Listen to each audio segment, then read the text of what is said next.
welcome back to week 2 of our Fast Facts series. That's fact with K and an F and an A. What? No, FAQ. Should we even? I don't even know if we should. I like it. Blooper reel. We're just gonna keep going. rolling. We're just gonna keep going. Yep. Boy, that was interesting.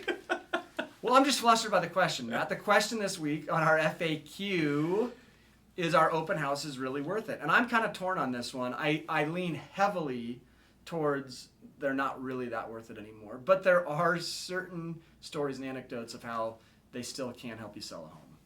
Yeah, you do hear the occasional story out there of somebody who sold their home to the perfect buyer via an open house.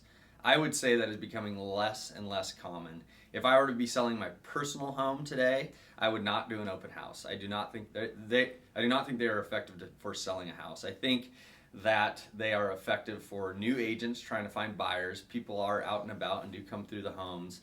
But there's a little bit of a safety concern when you have one agent there holding the open house who may get all of a sudden 3-4 parties at the same time walking through the house without any sort of professional alongside them. So it's just one of those things that I think it's hung on this long because it was such a standard for decades and decades. But with the internet and technology, and we have videos and we have interactive tours, and I think the thing is, if a buyer is really interested, you don't really want them walking through your house on their own. You want them with their professional, scheduling an appointment and going through it in detail on their own time. The type of open houses that would be effective still, that we will still entertain, would actually be a broker's open house. So if we're working with you as a seller, what we might suggest doing, especially if your property is in any way kind of unique or special, is that before we list, we might invite just brokers to come and preview it for the clients that they might have in mind, to kind of create a buzz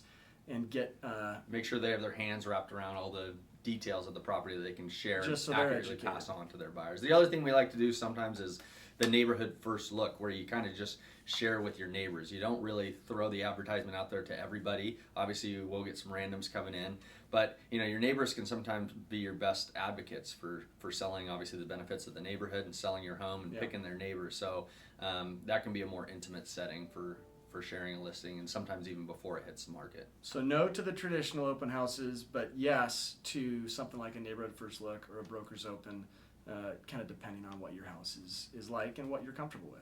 That's right. We'll see you next week. Thanks for watching.